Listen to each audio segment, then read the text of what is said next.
कि शब्द हथियार की तरह होते हैं जिनसे किसी को भी बचाया जा सकता है या किसी को भी मारा जा सकता है। अब आप सोच रहे होंगे कि शब्दों से किसी को मारा कैसे जा सकता है। तो जरा सोचिए, ज्यादातर आत्महत्याओं के पीछे किसका कारण होता है? किसी के पति ने कुछ कहा, किसी के पिता ने कुछ कहा और उन लोगों ने आत्महत्या कर ली। ये आत्महत्या किसके कारण हुई? वो पीड़ित के मन को इतना दुखी कर गए कि उसके मन से वो दुख सहना और ज्यादा बर्दाश्त करना नामुमकिन हो गया और इसी वजह से उन्होंने आत्महत्या कर ली। ऐसे ही आपके शब्द किसी को नया जीवन प्रदान कर सकते हैं। जब कोई आदमी उदास होता है या दुखी होता है तो आपके शब्द उसमें एक नया जोश, एक नया उत्साह भर सकते हैं और एक हारा हुआ आदमी अपने जीवन में एक नई शुरुआत कर सकता है, सिर्फ शब्दों के माध्यम से, हमारी वाणी के माध्यम से।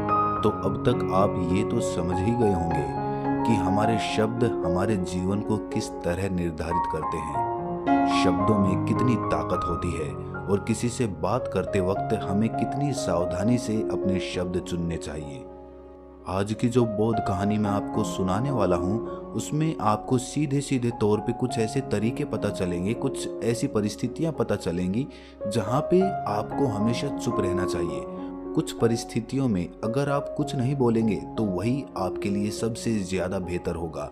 इससे पहले कि आप इस कहानी में खो जाएं, इस चैनल को सब्सक्राइब ज़रूर कर लें। तो चलिए कहानी शुरू करते हैं। एक बार की बात है, एक युवा लड़का एक बार एक बौद्ध भिक्षु के पास पहुंचा।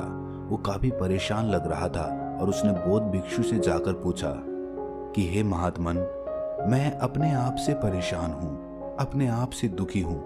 बाहरी रूप से मुझे कोई दुख नहीं है, मैं धन धान्य संपन्न हूँ, मुझे कोई शारीरिक रोग भी नहीं है, लेकिन मैं खुद से परेशान रहता हूँ, अपने मन से परेशान रहता हूँ। अक्सर मेरी बातों को मेरा कोई भी दोस्त गंभीरता से नहीं लेता है और ना ही मेरे परिवार के लोग मेरी किसी बात को गंभीरता से लेते हैं। मैं जो कुछ भी सलाह देता हूँ या तो वो उसे मजाक में उड़ा देते हैं या फिर उसे गंभीरता से लेते ही नहीं हैं। मेरी बातों को कोई गंभीरता से क्यों नहीं लेता है? क्यों मेरी बातों पे कोई अमल नहीं करता? क्यों मेरी बातों में कोई रुचि नहीं दिखाता? क्या कारण है? कृपया मुझे बताने का कष्ट करें और मेरे मन के इस दुख को दूर करें। ये सुनकर बौद्ध भिक्षु ने कहा कि आज सुबह मैं चलित ध्यान करके वापस आ रहा था। रास्ते में कुछ कौवे कांव कांव कर रहे थे और वहीं पर जब मैं चलता हुआ कुछ दूर आया तो मुझे एक मोर की मधुर आवाज सुनाई दी।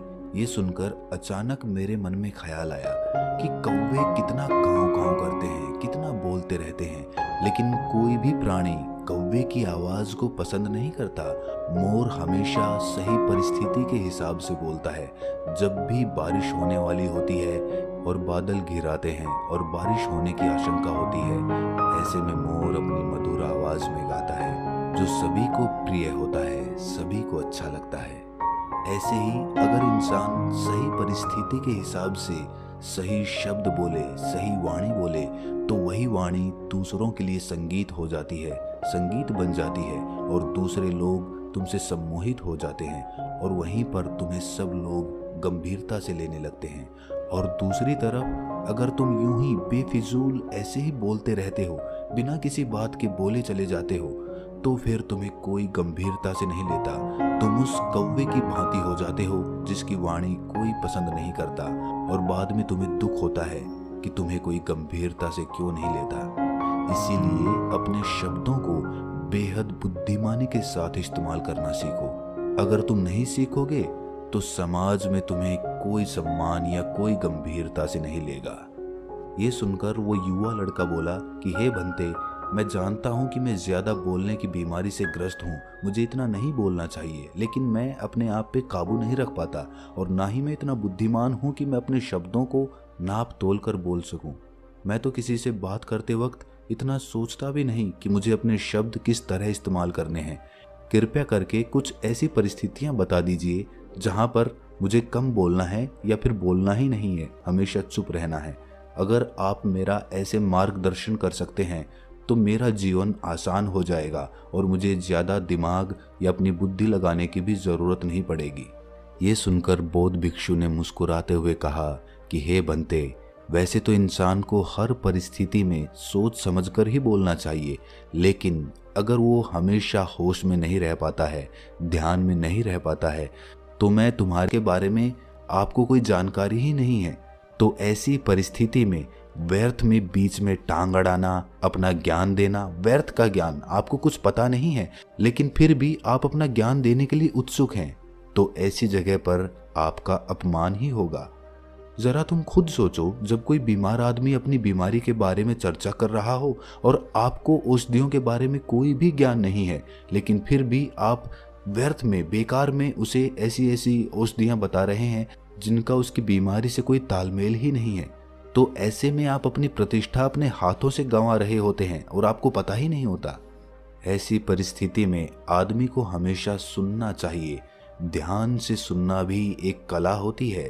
अगर आप सुनने का दिखावा करेंगे तो कहीं ना कहीं सामने वाले आदमी को ये एहसास हो जाता है कि ये मेरी बात पूरे ध्यान से नहीं सुन रहा है।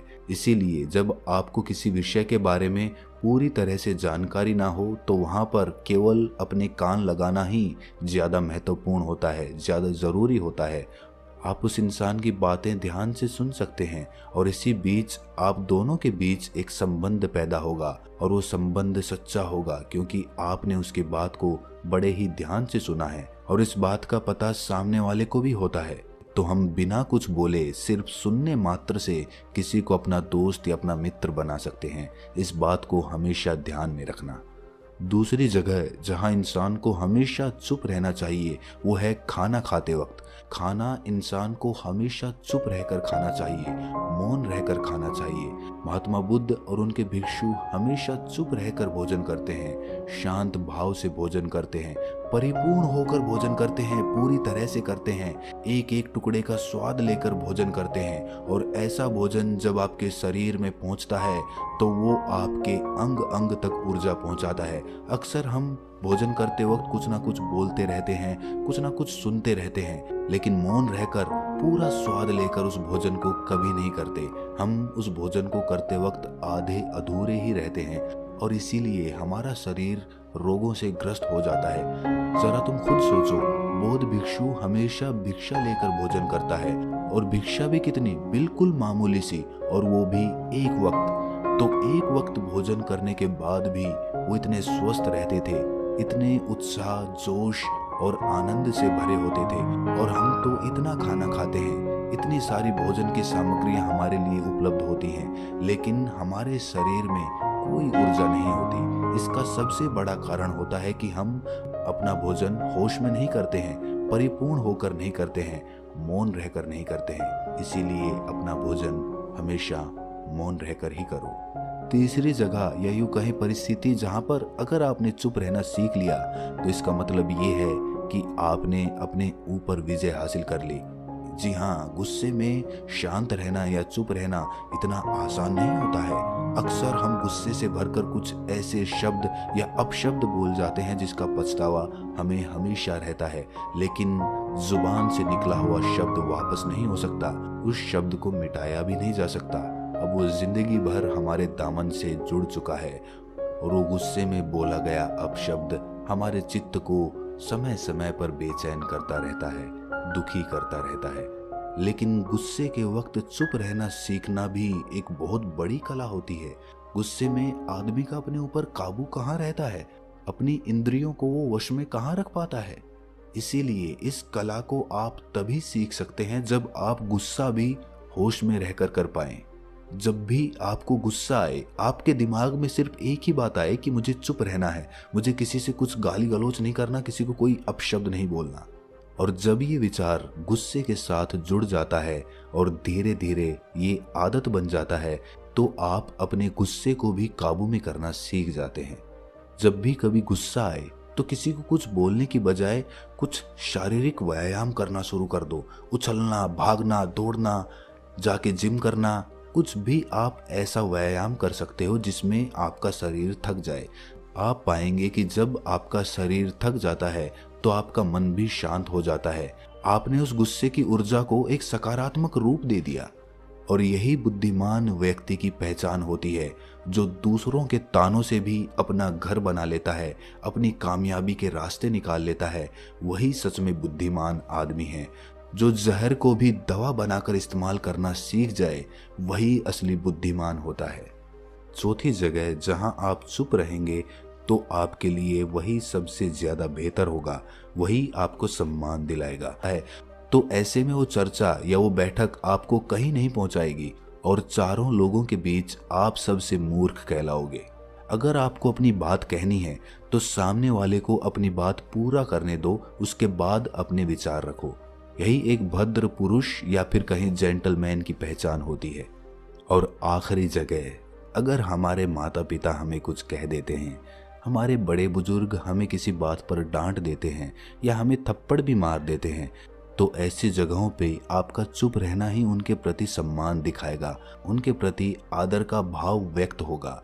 अगर आप उनके सामने उनका विरोध कर देते हैं, उनका प्रतिरोध कर देते हैं, तो वो गुस्सा तो थोड़ी देर बाद शांत हो जाएगा, लेकिन वो कही गई बात, वो विरोध किया हुआ शब्द या फिर कुछ भी उल्टा सीधा हमेशा आपके मन को सताएगा और आपके माता पिता को हमेशा यही लगेगा कि आज ये हमारी इज्जत नहीं करता, आज ये हमारी बात नहीं मानता क्योंकि ये कमाने लग गया है, ये बड़ा आदमी बन गया है। ऐसी ऐसी बातें उठेंगी, ऐसे ऐसे तंज कसे जाएंगे। इसीलिए ऐसी जगहों पे आप मौन रहिए, चुप रहिए, कुछ मत बोलिए, अपने गुस्से को अपने अंदर ही पी लीजिए, कुछ व्यायाम कर लीजिए, भाग लीजिए, दौड़ लीजिए, आपका मन अपने आप शांत हो जाएगा।